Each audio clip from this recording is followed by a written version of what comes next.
is the Team ClearCoat podcast. We're two friends finally doing something about our obsession with cars. We're probably not doing it well, but it should be fun, and we might actually learn something along the way.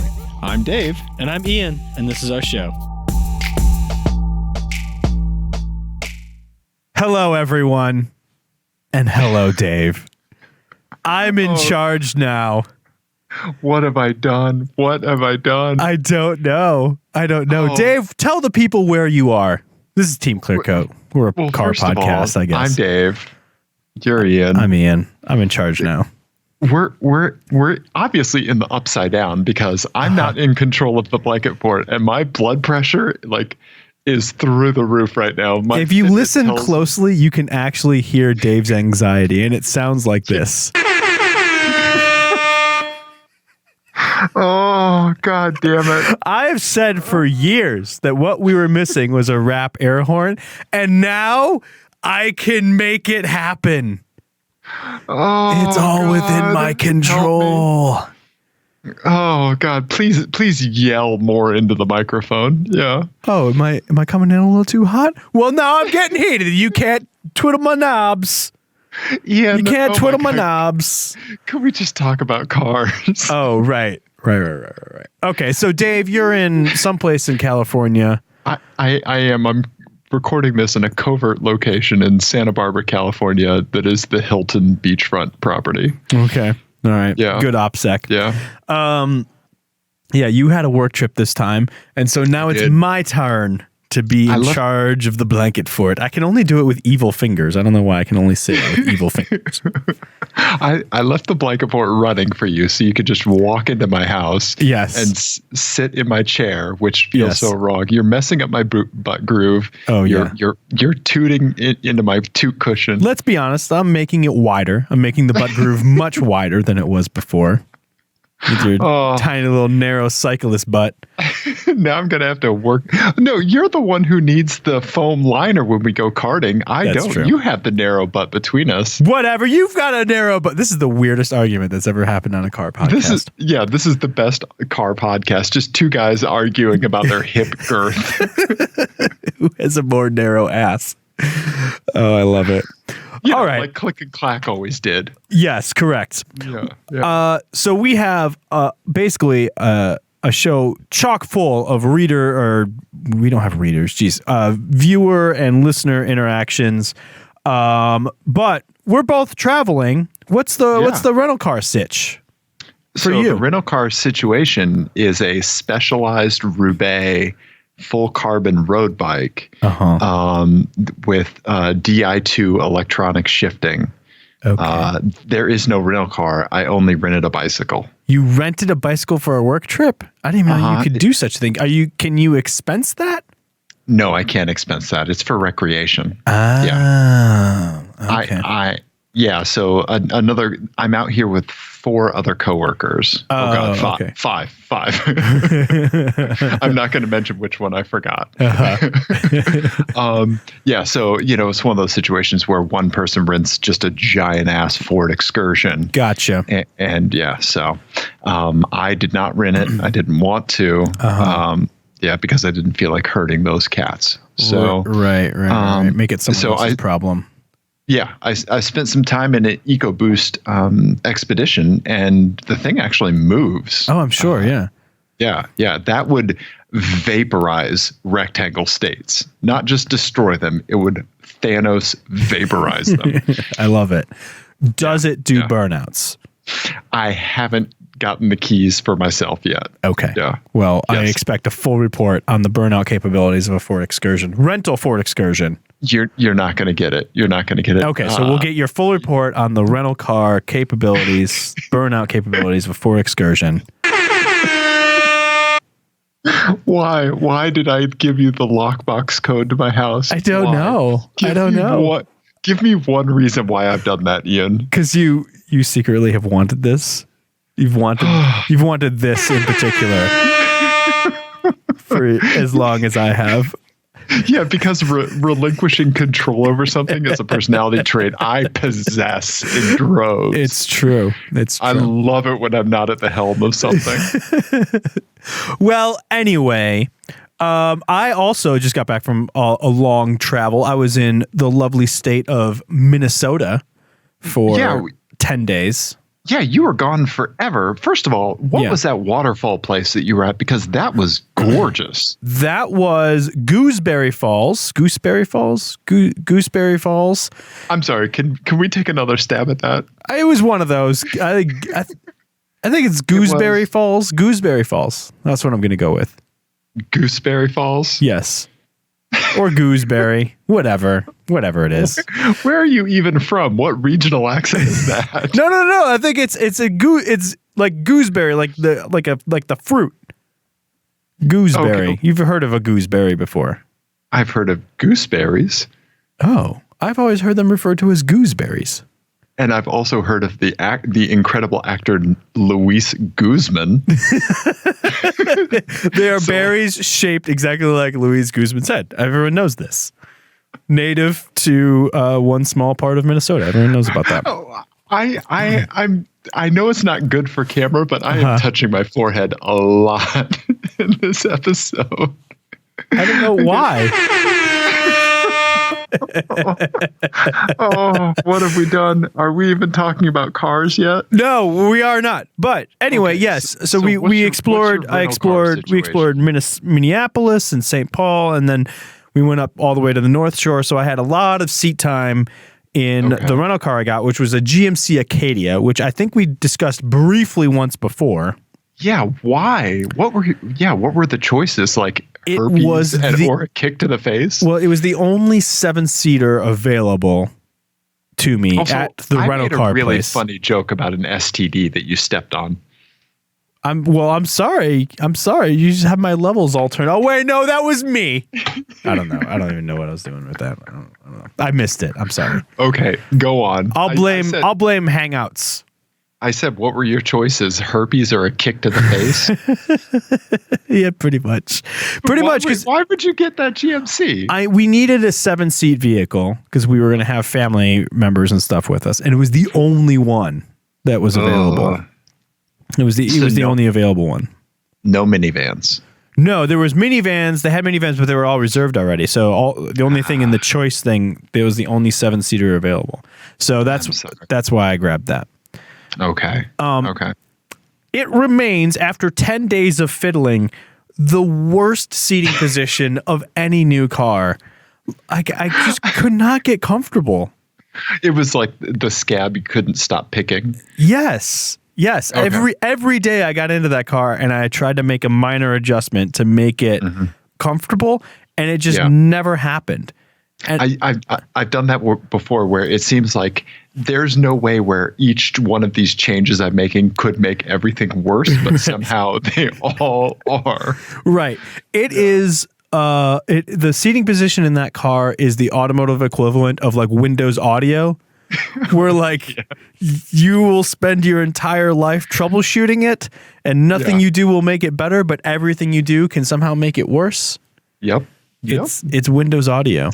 You know what they need? Okay, here's Dave, the TeamClearCoat, because this is our intellectual property, Ian, if you could even call it that. The TeamClearCoat. It's very highbrow over here. What we need is an undo button on the seating adjustments. You need to be able to like undo the last 3 changes, undo the last 1 change. Right, I need to Control Z my lumbar. Yes.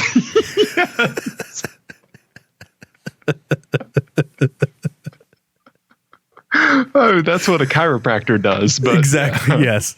Control Z that lumbar, son. I'm writing that down. Hang on. Let me write that. Notepad. Control Z my lumbar. Mm-hmm. Yeah, that's good. That's good. I got to hand it to you, Ian. Thank you. Yeah. Thank you. Yeah, not a problem. Anyway. Yeah.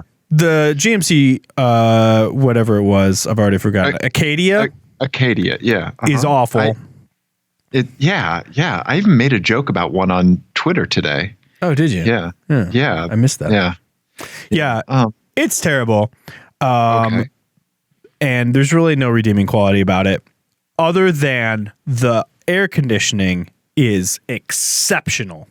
Okay, no, that's clutch. And It like is. you've talked about, like sometimes there's just one thing that you need to push a vehicle into tolerable territory. Yes. And okay, so so many people in the car, you got to keep everyone cool, everyone happy. Cars keep adding more and more glass, which makes that harder, right? And it was hot as balls and very humid. So like that air conditioner, like that remote start with the air conditioning set to like 67 was like, mwah. And I was putting babies in it. I was putting babies in it. So you got to keep it cool. You got to keep it cool for the babies. Keep it cool for the babies. Oh God, I should have installed TeamViewer so I could remote control that motherfucking PC and take it out from underneath you. Yeah, you should have, but you didn't. You didn't. Oh God, that would be a hilarious prank if I installed TeamViewer and then the next time we're both in the blanket fort, I start controlling the PC from my laptop. I'm definitely not going to do that. I should have used my, like, as a career, I specialize in telehealth and patient encounters. I should have used my career expertise in this. I should have, like, unplugged the keyboard and the mouse. I should have put in TeamViewer. So all you had to do was just walk in, sit down, and shut up. Yeah. Yeah. Yep. That's what you want from a podcast partner. Sit down and shut up. Ian. That's the best. Anyway, my time in the great state of Minnesota does bring me to an FMK Cars. Okay. All right. FMK Cars is the game that Ian and Dave play on the TeamClearCoat podcast. And Dave's just leading into this one because he's still having a real hard time not being in control of things. So he's going to grasp at any straw he possibly can to have any kind of control over any element of the show. That said, F means you drive it for a day, you hit it and quit it. M means you marry it. You put a ring on it. K means you kill it. You send it to the crusher immediately. Oh, God, help me, everyone. That is correct. So these are all going to be vehicles created and manufactured in the great state. What is on this? Don't worry about it. Don't worry about it. Don't worry about it. The people can't see any of that yet. The people can't see any of it. You're going to turn on safe browsing for that. Man. I don't know. I don't know what that was about. I am really bad at talking and typing at the same time, it turns out, and keeping my my focus. We couldn't have done this while I was saying the FMK car. I was doing it, but your keyboard's different than I'm used to, and I'm not good at it. Okay, we're ready. Okay, we're all just out of whack, man. Yep. Role reversal. Okay. It's a hell of a thing. All right, so these are vehicles that were created in the great state of Minnesota, which this is the something state that I didn't bother to look up. Is one of them like a lutefisk powered Volvo? Yes, exactly. Exactly. And it just shoots Swedish meatballs out the back. No, these are legit cars that were made in Minnesota, and they all have a Minnesota twist to them. Okay. All right. So the first one is probably definitely the coolest of the bunch. Okay. The Bradley GT. Oh, yeah. I think we've talked about this on the show just a little. We have. There's a train. Yeah, there's a train tracks near the hotel. Yeah. Check this one out with the stripes and everything. Oh, look at that stripe. It's perfect. Right? Super cool. God. Ian, I love it. Yeah, right? The twist. I want to go to there. The twist is you may only speak in Francis McDormand's Fargo voice, but when pressed, you must insist that you've never seen the film. Okay. Don't you? I've never seen the film, don't you know? But I hear good things, right? Like something like a Minnesota person would say, like, I hear great things. Yeah. A lot of people seem to enjoy it. Yeah. Yeah, exactly. Okay. Stuff like that. Okay. All right. And then you got to sprinkle in Fargo references too to like really make people like, this motherfucker really has seen that movie, right? All right. Gotcha. So the second option is the Polaris Slingshot. There were so many of these in Minneapolis. Really? Yeah, because Polaris is they're from Minnesota. Sure. And they are, oh boy, dorky. Just the dorkiest things. So remember the name that we thought of for a group of them? Was it a pleat? A pleat's good. A pleat might be better, but it's a Dockers. A Dockers. A Dockers of slingshots. Yes. I like pleat. I think we should change it to pleat permanently. Yeah. Yeah. I did also see, like there's also the 3-wheel motorcycle thing that like Danny McBride drives in Eastbound and Down. I saw one of those with a young man on it, and he had a lady friend on the back. And he had an aftermarket exhaust on it. That poor woman. And I was poor woman. It was just like, man, dude, you are the dorkiest person I've ever seen in my life. All right. And I work in IT. All right. So the last one is the Hmv Freeway. So this was like a hyper miler. Oh wait, I didn't give you the twist for the Polaris Slingshot. Yeah. It is the dorkiest vehicle ever made. However, if you drive this vehicle, you have sole responsibility for everything in the Prince vault. Oh, no way. That falls on me. It falls on you, but that means you have access to it all. So you could keep it all to yourself and just listen to it, or you could give it away. You can make a lot of money off of it. You could do whatever you think is right, whatever you want to do with it. So that means if you drive it for a day, you could just listen to unreleased Prince things for like 24 hours straight. You would be universally lauded as the coolest person ever if you just like kept dropping insane Prince songs on everyone. Right, just like leaving USB sticks everywhere with just like a Prince song. Right. Here's a new Prince song for you. Right. Yeah, exactly. Yeah, you'd be like Johnny Prince Seed. Just like making it hail thumb drives. Exactly. All right. Okay. All right. So the last one is the Hmv Freeway. This was like a hyper mile vehicle that was like in response to the gas crisis, and it was in the late 70s, early 80s. That looks like the most unsafe thing I've ever seen in my entire life. Right. Your knee is the crumple zone. Yes. Right. Yes. I mean, it looks like your knees straddle the headlight. Right. Yeah. It's not the most handsome car ever made either. No. All right. No. It's got a face for radio. However, I think you're going to like this twist. This twist is a little bit of an incentive. Okay. So, the comic strip Peanuts, Charlie Brown and everything, was created by St. Paul's Charles M. Schultz. He was from St. Paul, Minnesota. Right. And so the twist is with this one that you can make anyone in the world you want sound like the teacher from the cartoon. Wah, wah, wah. Yeah. Only to yourself. You can't just bestow this gift on other people.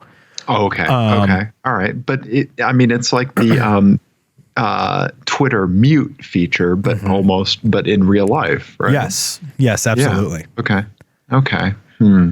Right? Oh man, you've given me a real conundrum. Oh boy. Huh? Roles are reversed. I'm making bad puns now. This is what I do. I'm gonna help you think about this. God, you need okay. I need $1 in the swear jar for every time you play that YouTube clip. What? Yes. No, I'll be broke by the end of this. Put $1 in there. Do you have $1? Joke's on you. I don't have any money. Oh, Ian. All I have are receipts in my Costanza wallet. Yeah. So put some hard candy in there for me and it'll be all right. Okay. Okay. So for a day, I am going to drive the Slingshot. Okay. Right. What are you going to do with all that sweet Prince music? I'm going to put as much out there as possible. Okay. Right? Because whenever you're dealing with Prince, some Prince is better than no Prince. Correct. Right? Correct. I mean, yeah, right? Yeah. Some is greater than zero. So what if it's all like late 90s Prince though? Yeah. Yeah. When he did that weird like crystal clear round box set that wasn't really very good. Remember that one? Yeah. Yeah. Okay. Hey, some Prince is better than no Prince. That's true. Then unfortunately, because I am so concerned about my safety, I do have to marry the first car that you showed me. What is that called? The Bradley GT. The Bradley GT. Yeah. Because I mean, when you're dealing with a fiberglass shoe versus a fiberglass toe cover, I guess the shoe is safer than the toe cover. Yeah. You're probably right. I don't think it would meet. It's not going to have a 5-star safety rating. No. It's going to be like the safety rating, like, is going to be the equivalent of like when you review a bad album on iTunes and you like the rating is 0 to 5 stars, but you can't give it anything less than 1 star. Right. Yeah, exactly. You know? Yeah. Right. Yeah. I just also want to point out, I found a picture of the interior here. Oh, do you see the fuel filler neck? Yeah, that's just right next to your shoulder. I do. Yeah. It's just right here. Right here. Right next to your face. Right next to righty. Uh-huh. Yeah. That looks comfortable. So only that half of your body will be engulfed in flames. Yeah, presumably. Oof. Wow. I love that they also made a roadster version. Yeah, because like cutting off the top would change the stability or safety of it. It probably make it more safe because when you could bail out. Flames, yeah, you could run away. You didn't have all this pesky roof keeping you in and causing you to die. Oh boy. Okay. All right. So you're crushing that and the ability to real life mute anyone. Yeah. That seems like a very valuable superpower in the year of our Lord 2019. What would you do, Ian? I do want to touch on that. You said the word superpower. We're going to come back to that in a minute. Okay. I think you've probably made the right decision. Okay. Even though it says not for tall people on that thumbnail. Not for tall people. The 1972 Bradley GT on the maroon one. Yeah, on that one. Yeah, you're right. So maybe I didn't make the right choice, but go on. You can just punch that out and just stick your little head out through there. you just punch that little window out. Yeah, stick your head through there. Okay. Yeah. Oh man, I don't know. It is a tough one. I do think the ability to make people sound like the Peanuts teacher would be a really, really hard thing to pass up right now. Right. Even if it's just for you. Even if it's just for me. Okay. Like your politicians or your family, your children. Right. No, I wouldn't do that. But no, I think I would crush that. I think think you've made the exact right decision. Okay. Yeah. Okay. All right. I appreciate that. Yeah. Ian. Yes, Dave. You mentioned superpowers, and that's very serendipitous because I have an FMK cars for you. You do? I do. Ian, that makes me so excited. $1. I'll put an IOU in there. Damn it, why didn't I put TeamViewer on that thing? I should have turned on like all the parental controls. Right. I can't believe you left me with admin privileges. That was a mistake. Yeah. Okay. All right. How many toolbars should you have in Firefox? Because you have 7 right now. Oh God. Oh, it's just riddled with viruses. It hurts so bad. Okay. All right. Focus, Dave. Focus up. Okay. This is the title of the FMK cars. Okay. Ian. Yes. You're not the hero that the city needs. Oh. And you're definitely not the hero that the city deserves. All this seems to check out so far. This is a superpower themed FMK cars. Okay. Guess who watched Avengers Infinity War on the airplane out of boredom? Oh. Yeah. Oh, yeah. You made a Thanos reference earlier. Yeah. Right. Wow. So in this one, you have a superpower and a car.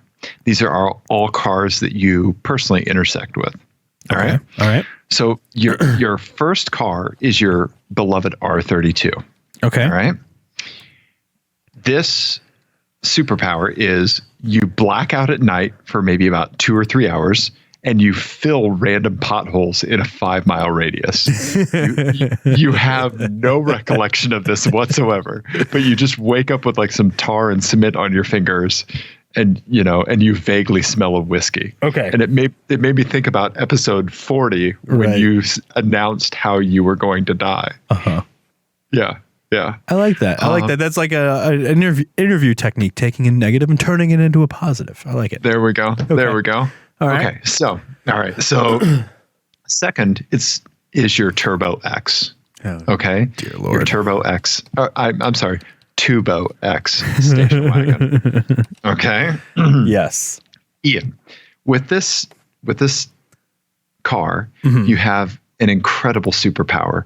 You can diagnose the actual root cause of any mechanical or electrical issue instantly. You just have this crazy intuition to know exactly what is causing the issue that continues to perplex Saab mechanics, Saab themselves, anybody whose last name starts with S, A, or B, right? Because nobody really has some of these issues figured out. Otherwise, they wouldn't be hanging around, right? Correct. Right. Okay. Okay.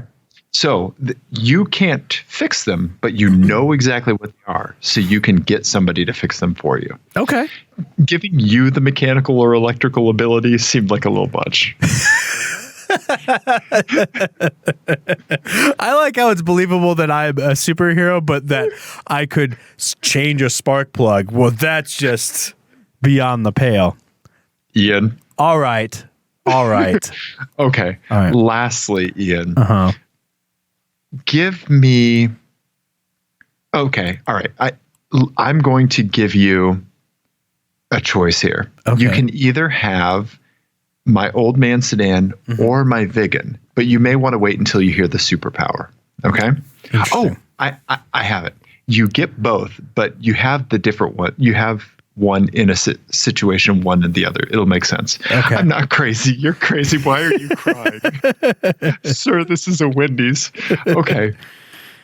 Ian, you can predict traffic. This is your superpower. Okay. So you choose the best lane at stoplights. Okay. You get my M45 and V8 acceleration from a standing stop. All right. Or traffic jams on the highway and you get turbo acceleration in my Vigan. Okay. Okay. All right. So you always pick the best lane on the highway for traffic jams. Okay. You just know how it's going to work out, and you know how you're going to get in front at a stoplight. Okay.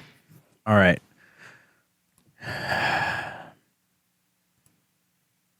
Okay. So I have an answer, I think. So I think I'm going to marry the R32 and the filling of potholes. And I'm going to tell you why. Because this is the superpower that is most like doing good. Right. It's the most altruistic. It is the most altruistic because I'm not only helping myself, I'm helping my fellow city dwellers, right? Okay. Right. And then I think for a day I will have the Turbo X and be able to diagnose any problem because I feel like that will also come in handy with my daily driver of the R32 eventually at some point. You can't just bring your R32 in from another side of the FMK cars. It's fine. I'm in control here. You're not Nightcrawler. You can't just teleport one to the other. Yeah, that's true. No, I like that. I think it's a cleaner thing. I'm more excited about being able to diagnose issues because I feel like I have the opposite problem. Like I can fix things when I know what the problem is, but figuring out what the problem is a problem. Well, also, let's just say you've been handed cards from a loaded deck because it's not like you are expected to diagnose the problem in a normal car. Correct. Yeah. Right? I like the way that you framed that I was handed these cars. Yeah. Yeah. Not that I dealt not them that to you myself. sought them out. flew across the country to pick up and then somehow managed to drive home. Shh, don't speak. Mute Dave window. And then also inflict them on your wife. Yeah. Wait, children. Did I accidentally hang up on you? Oh, no. Oh, Skype call breaking up. Whoa. Do I have to put $1 in? It's 50 cents if you do it with your mouth. That's what she said. Oh, no. Yep. Roles are reversed, Ian. That was lovely. All right. Well. Okay. Let's play a voicemail. We have a bunch of listener stuff. Wait, what would you do? What would you do for your FMK cards that you gave to me? I really do. I love your R32. Yeah.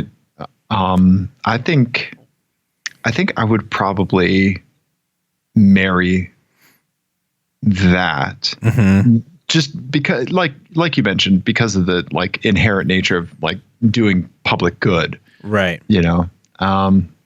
So, and then I would F the vegan old man sedan combination for a day. Okay.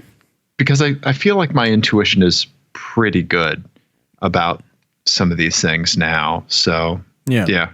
Okay. Yeah. I like it.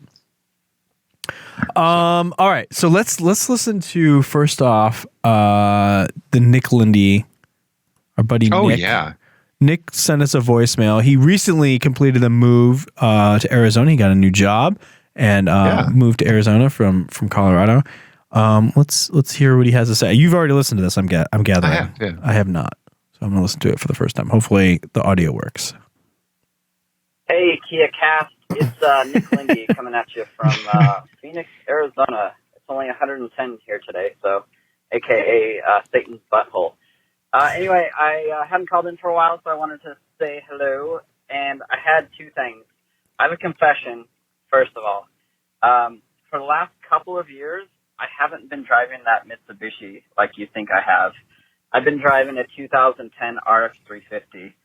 I know I'm super old lady, whatever, I don't care. Anyway, I just thought I needed to confess that. The second thing is, since I moved to Arizona and have a decent job now, I may be looking to pick up a used Japanese sports car. I like weird stuff, like I used to drive a Del Sol back in the day, not because it was fast, but because it was weird. I really want a mid-90s NSX, but I don't think that's in the card. So, looking for your suggestions. Anyway, congrats on 200 episodes. And I've been here with you the whole way. Can't wait for 200 more. Love you, buddies. See ya. That is awesome. I mean, so I want to get your reaction to the RX 350 thing first off. Sure. So first of all, I love that we have generated a legit confession into our TeamClearCoat crisis line, right? Because that is fantastic. So thank you, Nick. I hope you feel better getting that off your chest. And also, you should not feel bad for driving an Lexus RX 350. There's a billion people out there that would kill at the chance just to drive a Lexus RX 350, no matter what condition it was in. Right? You're lucky. That's a fantastic car. If you have to spend some time in traffic, it's a great car to do it in. Don't worry about it, man. That's awesome. Yeah. Yeah. No. And Ian and I can't say enough thankful things about Nick and his and him listening to the show, talking to us, sending us stuff on Twitter. Mm-hmm. He's OG TeamClearCoat street team. And we've had some crazy intersections where, remember that Cobalt Camaro that he sent us? Right. And then I saw it a week later. Yep. Yeah. Yeah. So no, we really appreciate you, Nick. Yeah. Don't feel bad about an RX 350, man. Whatever. Yeah. Yeah. Plus, if you're driving in traffic in Satan's butthole, just be glad you have a car that manages to stay at temperature. Right. I was going to say, as long as your car, if that RX 350 has non-functioning air conditioning, then I feel like it's a problem, because then you're not being luxurious and you're not being fun. Right. That would be an issue. But if it's comfortable and has air conditioning, then you should do that, because Phoenix is hot. Yeah. I have a second cousin that lives in a suburb outside of there, and she's like, the 110 days aren't so bad. It's the 114 days, and it's like, oh my God. Yeah. It's too much. But anyway, enough about Phoenix and Satan's butthole. But Ian, you're on the exact website that we want Nick to go to. Yes. So Japanese Classics. Let me show the people. That's exactly where my mind went. Right. So Japanese Classics is this great, and there's a few of these around now that will do. They say it's 100% legal right on the homepage. Right. Yeah. Yeah. Okay. Sorry. That's probably less comforting than they think it is. Right. Hey, totally legal. You just run into a police station. I didn't rob a bank. Yeah. That's basically the equivalent of like, is this legit? And you answer with like, I got a guy. Right. But anyway, they frequently have like cool and weird stuff, JDM type stuff. They're one of these places that do all of the importing for you, and so all of that cost is rolled into the final selling price that you see here. So all the registration and stuff like that is already done. Yeah. A Nissan POW would be fantastic. He did say sports cars. He did say sports car. Wants some performance. But he said he wanted weird. So my first thought was like AutoZam. Oh yeah. Right. What do those go for? I bet they're pretty pricey. They probably are, but you could also do like a Honda Beat or something like that. Here's my take. There was a Mini Cooper on the Japanese Classics webpage, a VTEC swapped Mini Cooper. Oh yeah, that'd be perfect. Right?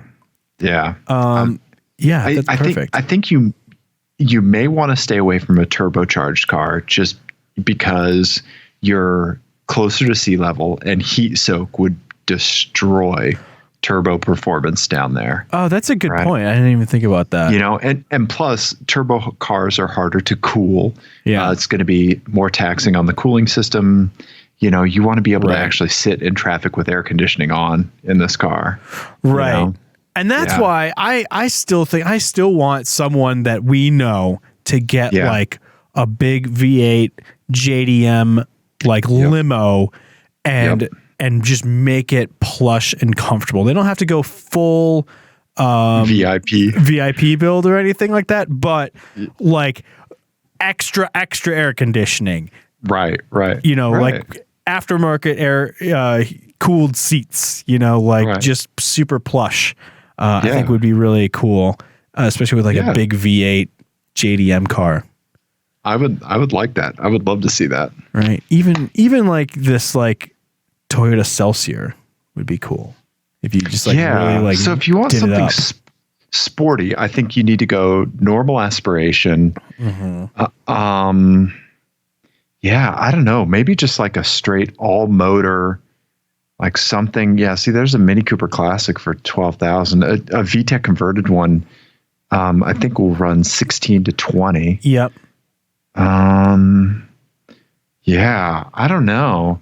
But if listeners have suggestions for Nick and what he should get in a Datsun Sunny truck. Yes.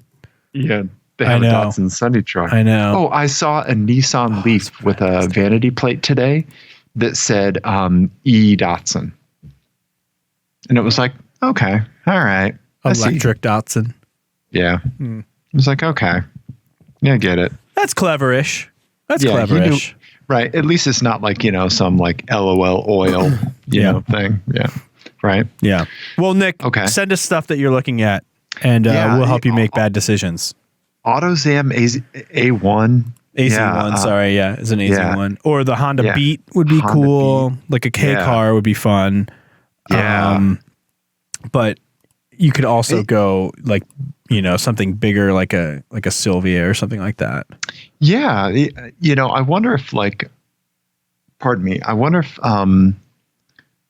Like, yeah, how much of a train wreck is your typical run of the mill Honda S2000 off of Craigslist?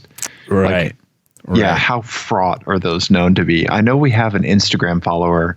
I can't remember their name off the top of my head, but he's had a lot of problems with the Honda S2000 that he's been trying to rebuild and get running. Yeah. What about what's the generation of Toyota Supra that had the V6 but no turbo? Right? It's this one. Or it was a straight six, right? It was the Mark III, right? Yeah. Yeah. Yeah, there was just one on here. Mark III. This one, right? There you go. Yep, the Mark III. Yeah, Toyota these are super cool too. I love those so much. This is the one my neighbor had. Perfect. Yeah. Perfect. Oh, this is that was twin turbo. Whoa. Yeah. Okay. These are cool though. Yeah, right? Or like if you could find like an old Beat one and LS it, like a Mark II and LS that. That'd be cool. Or you could do the same with like an old Celica or something like that. That'd be rad too. Yeah. Anyway, there's lots of different options. You don't even have to go full JDM like this, but I fully support this terrible decision that you're about to make.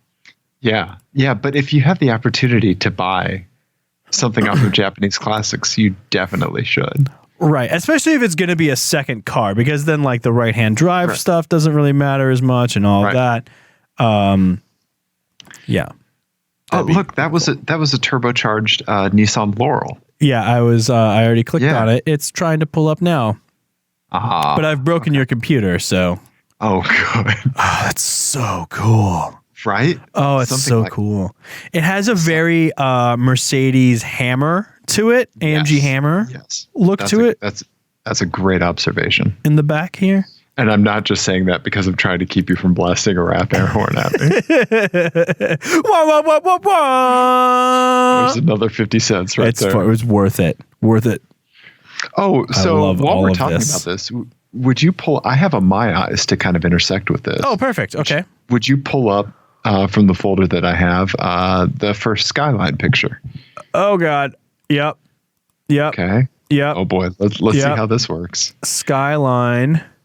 Yep. Oh, God. That's gone poorly. Drag that on over. Boom.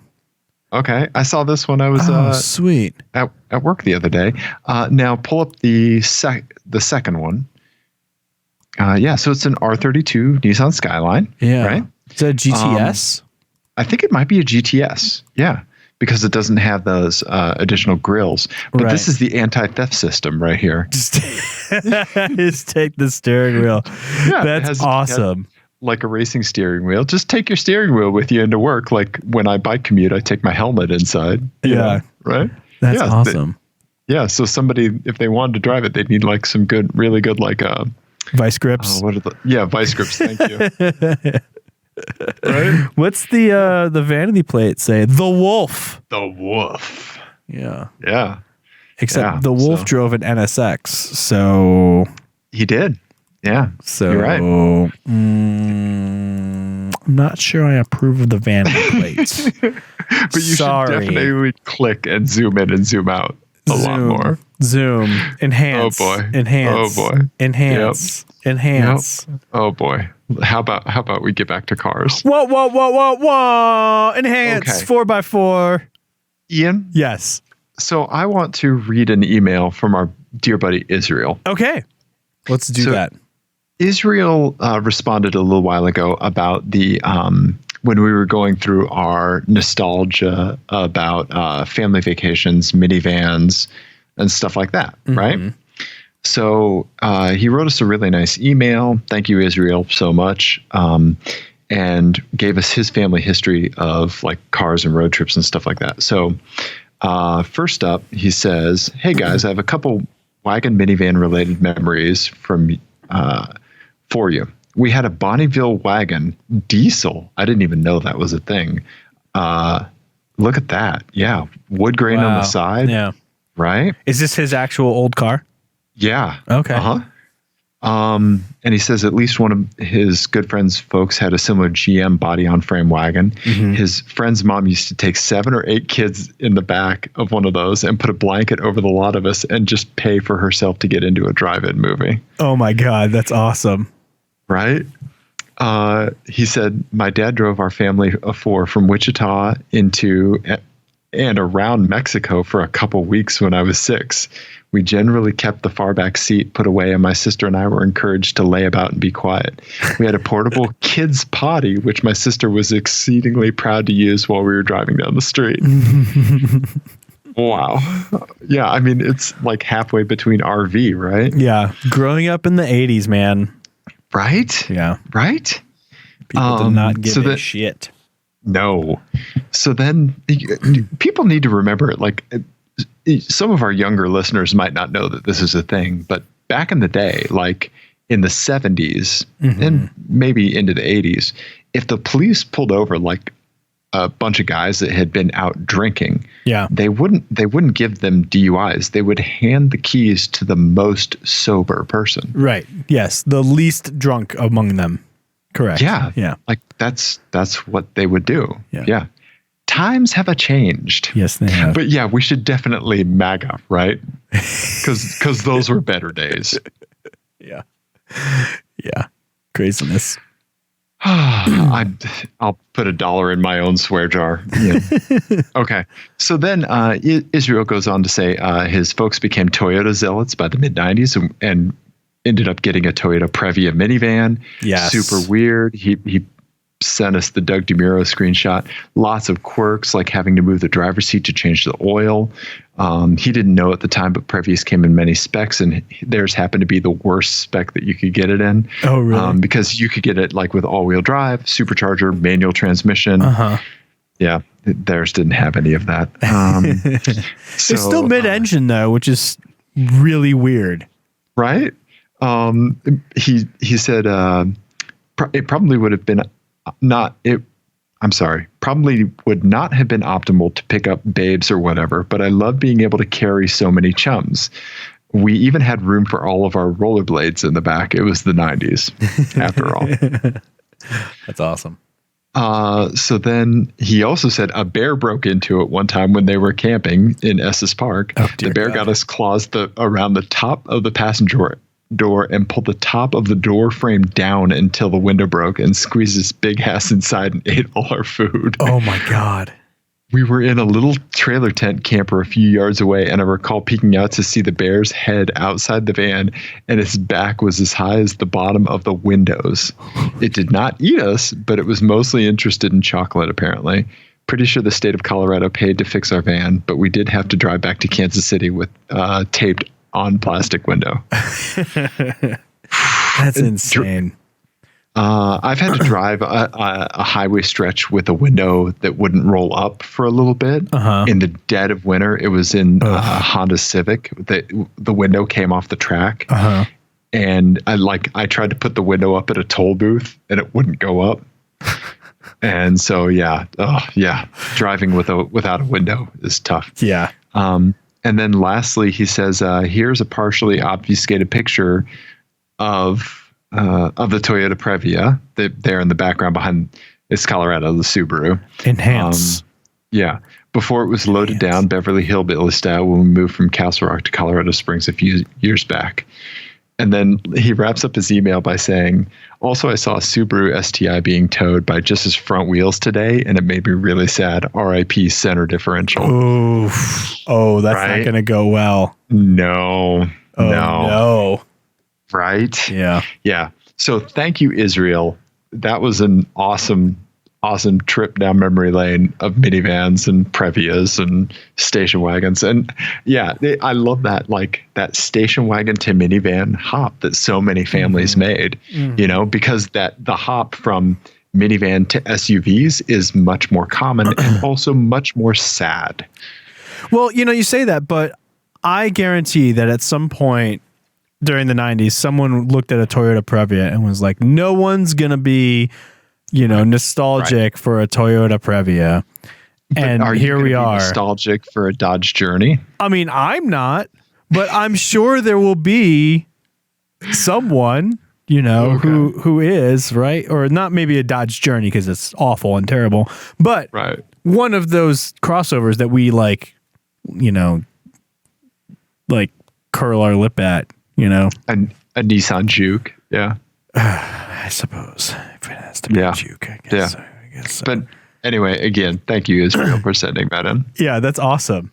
Yeah. I want to talk about whatever was going on with the texts from Mark. Oh, yeah. So our buddy Mark, sent us some texts. So first of all, he sent a text that said, I just watched the poop show. First of all, Mark, we're going to need you to narrow it down. They're all poop show. No, that's like half of our content. I'm assuming the one that goes with that is this picture here. Yeah, it's a tractor trailer, it's not a side loader, but like a big hauler, and it says "happiness is a good dump" on the back of it.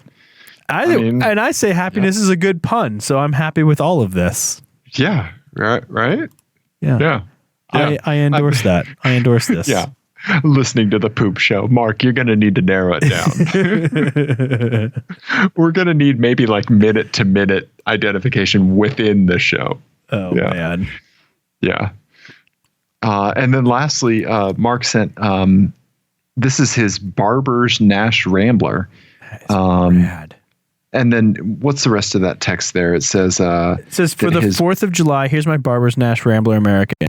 She also has an early 70s Cadillac and is fixing up a 40s Ford pickup with some of the youths. That's my grandfather was an American Motors fan. And really? Okay. So he had Nashes, he had Ramblers. And one of my earliest like music memories is my dad playing for me the Little Nash Rambler. There's a song called Little Nash Rambler. Oh no! And it's about someone from the point of view of a Cadillac driver who thinks their Cadillac is like super awesome, and the Little Nash Rambler comes up behind. It's like a song from the 50s and passes them. Okay. Yeah. Okay. That's awesome. Nice. Insert copyright material here. Yeah, exactly. Yeah. Well, thank you, Mark, for sending that in. The color of that Nash Rambler is like a gorgeous turquoise. I love Nash Ramblers. They're like such like 50s Americana, like of a period, mid-century design. It's fantastic. I love it. Yeah, it's like that peak of so many things all wrapped into one bundle. Yeah, absolutely. Yeah. Fantastic. Yeah. It also says here in this thing that you left for me that you have garage updates. I do. I want to hear about them, Dave. Are they about the Vigan? No, they're not, Ian. Did you notice that something was missing from my house? Yeah, your car is not out front, and I was wondering if maybe you left it at the airport, but I'm assuming that maybe that's not where it is. It's at my mechanic. Oh, no. What happened? Yep. Ian, I'm going to take my headphones off because I'm getting weird audio back. Oh. Ian. That means you won't be able to hear me. My old man sedan is starting to get some hot flashes. Oh. If I take my headphones off, I can't hear you anymore. I've just been doing rap air horn sounds the entire time. Okay. Sorry. So my old man sedan has started getting hot flashes. Okay. It is getting hot in traffic Ooh. On really hot days, and the temperature is actually going up. Oh no. So what do you think it is? Do you think you just have like air in the cooling system? Do you think you've maybe blown a head gasket? What do you think you're doing? So my gut tells me this is, oh man, did something change? Now I'm getting my voice back at me. I've done nothing. Oh boy. All right. Yeah, I'll do the rest of the podcast with my headphones. Okay. So, this is infuriating. How about now? Is that better? Delayed enough that it's messing up my speech. So I'm gonna turn your volume down a little bit and try to push through it. Okay. So think I think coolant is moving through the system without any issues, but it's getting hot when the revs get high or when it sits in traffic, like at a 98 plus degree day, right? On the highway, like at highway speeds, it's staying cool. Okay. Okay. So I think what it is the thermostat is stuck open, because coolant needs to flow through at a certain rate. If it flows through the radiator too fast, it doesn't have enough time to exchange, temperature with the air. And so you're just basically pushing hot coolant through the system too fast. Right. And so when I have more speed, more air is passing over the radiator and cooling the engine, so that's okay. Right. Could it be a fan issue? No, the fan is coming on and staying on. Okay. Right. Also, it's completely cooling down when I turn on the heater and take that extra heat off the engine. And then what else? There was one other piece of reasoning that I had. I can't remember what it was. But yeah, so it's at the mechanic now. It's getting a full brake system flush. The cooling system is going to be looked at, just a full flush, and then they're changing out the thermostat. And I think my engine may have 2. So it's weird. That is weird. But yeah. So that's where we're at. Yeah. Well, that's a bummer. I'm sorry to hear that. Yeah. The old man sedan needs to stay cool, man. Yeah. Yeah. You can't have a hot old man. No one likes a hot old man. You got to have a cool old man. Yeah, that car was designed to sit in traffic, and if I can't sit in traffic in it, then what is its purpose even? Yeah, no, that's a good point. Right? Yeah. So there we go. Garage updates. All right, fair enough. All right, well, I think we should also let's save Steamboat Car Spotting. Yeah, the Georgetown thing for next time. Okay. I want to get to Henry's voicemails for sure. That was what I was pulling up right now. So Henry, our buddy Henry, pulled or calls in to us every once in a while to our hotline, which is hello, Henry. Our hotline is 720-515-1391. I like it. Good job. I don't know if you're right or not, but I assume that you are. It's not so much a hotline as like a lukewarm line, because we don't listen to it right away usually. Right. And then we play it on the show later at some point, usually, sometimes. Right. Okay. Anyway, let's listen to, he sent us 2 voicemails. Let's listen to the first one. Hi there. This is Henry. So, 2 spots right in a row, actually.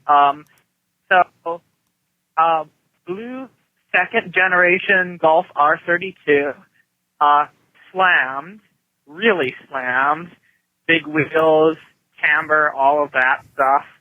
And then, like, immediately after it, a ice blue 80s Firebird Formula, which was just sweet as anything. So, yeah, 2 pretty cool things, just really, really quick one after another.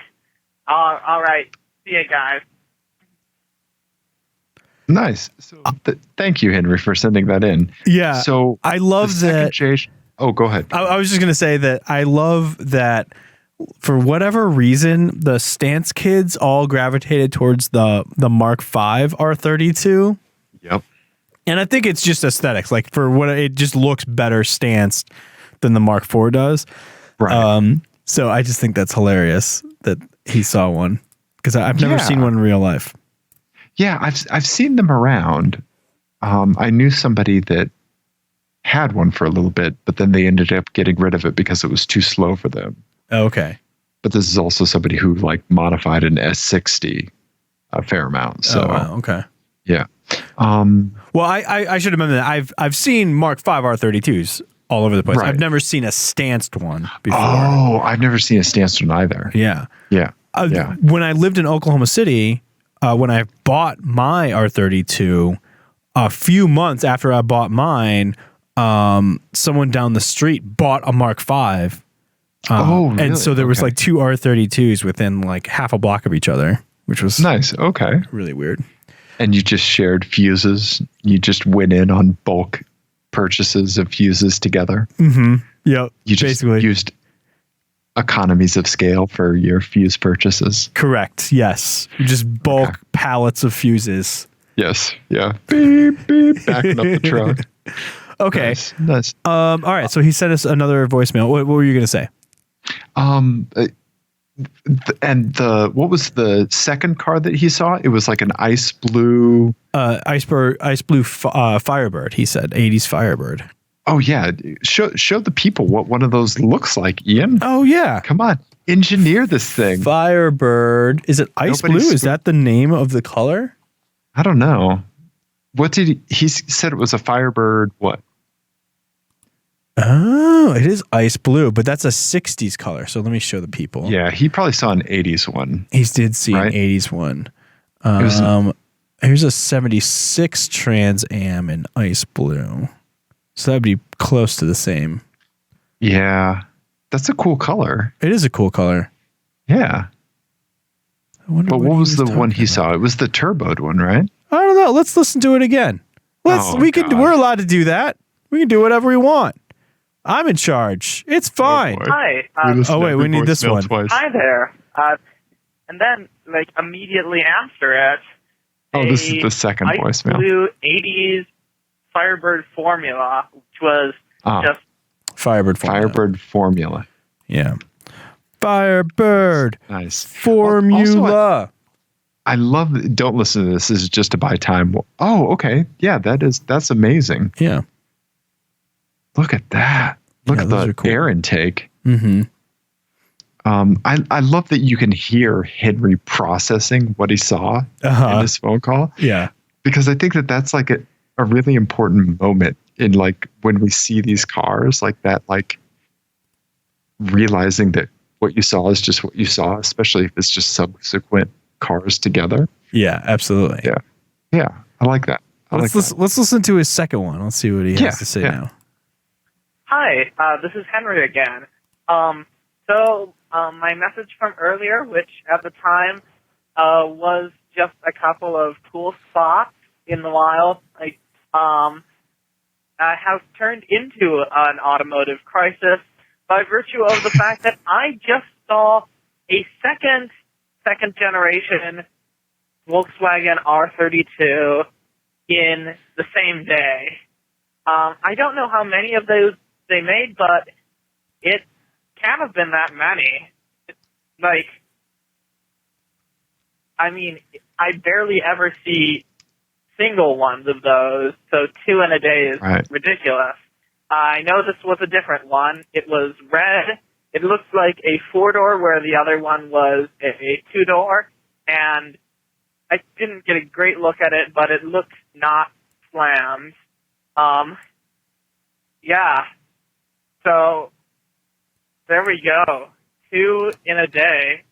I never would have expected that. All right, bye, guys.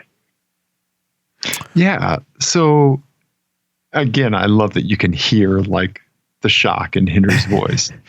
Also, I need to know, was there a 2-door version and a 4-door version of the R32? I could be wrong about this because I know less about the Mark V than I do the Mark IV, obviously. Sure.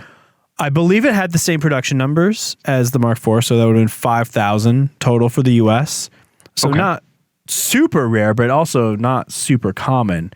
Right. I believe that we only got the 3-door. Okay. So I don't think he would have seen a Mark V R32 with in a 5-door in the US, unless someone has just put because like here I'm looking at images and all of the ones that are 5-doors have Euro plates.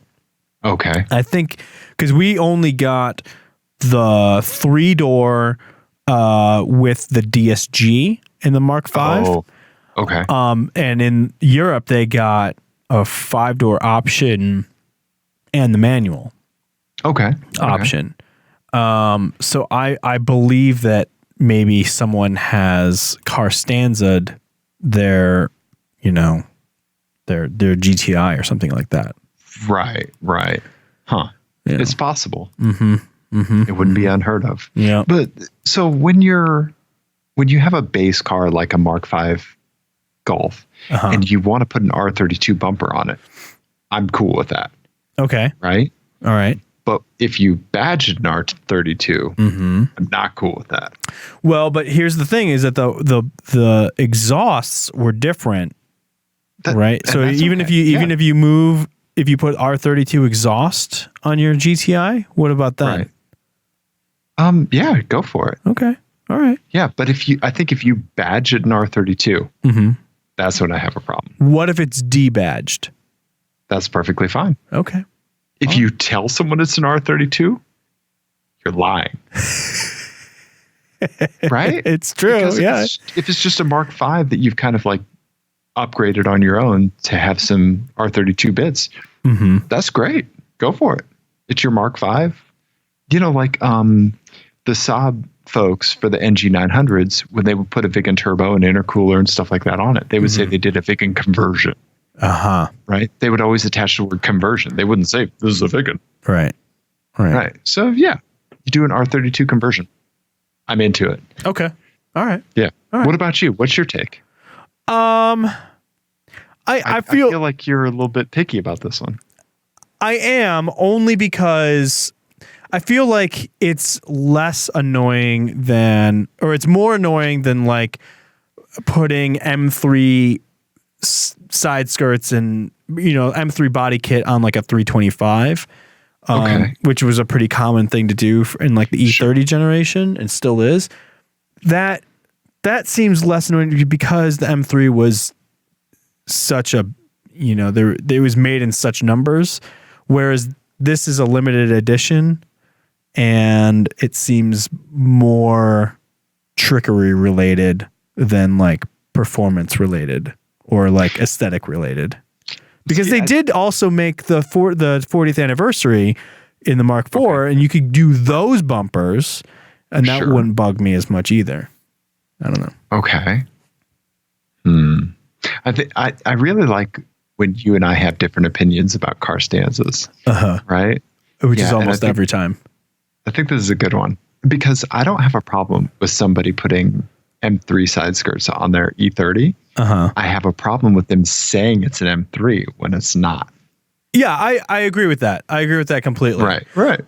I think the R32 though is so, and especially like debadging R32s is such a big thing that like just putting like, it's such a subtle difference between the R32 and the GTI.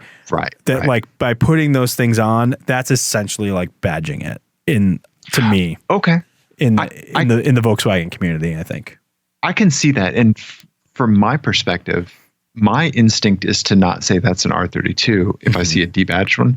It's to start a conversation. And ask if it's an R32. Right. Okay. Right? I get because that. I would respect it either way. Right? Yeah. So I guess what we're saying is, Henry, hunt this person down and find out. Yes. Please confront them. Do not assault or approach anyone in the name of our podcast. Confront them aggressively. Do not do that. Absolutely do not do that. Well, Dave, what do you think? Did we do a sort of car show? How long have we been going about this? I don't know. The time over an hour. Over an hour, yeah. I think you engineered a podcast. Ian. I did. And you know what? I think I did it with grace. Nope. I see what professionalism. I see what you're pulling up. And really just, I think gravitas is the only word for it. Hang up the Skype session.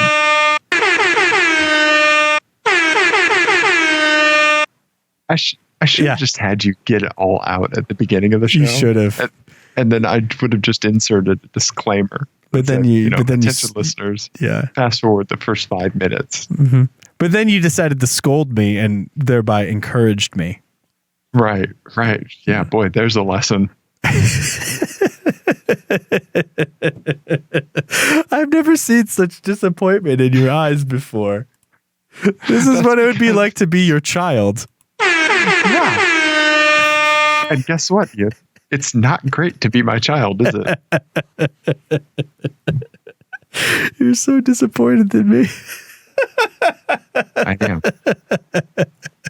You're not angry. Just disappointed. Just disappointed. Really, that should just be that should be our next T-shirt. I thought you could do better. Yeah. I thought you would want to do better. I don't. All right, everybody, if you enjoyed, whatever this was, the particulars are on teamclearcoat.com. We're on the media social. You can call our hotline. 720-515-1391. Correct. You can email us at teamclearcoat@gmail.com. All of those things. Do that. Also, send us FMK cars. That'll be fun. Yeah, absolutely. We love you, everyone. We do. Goodbye.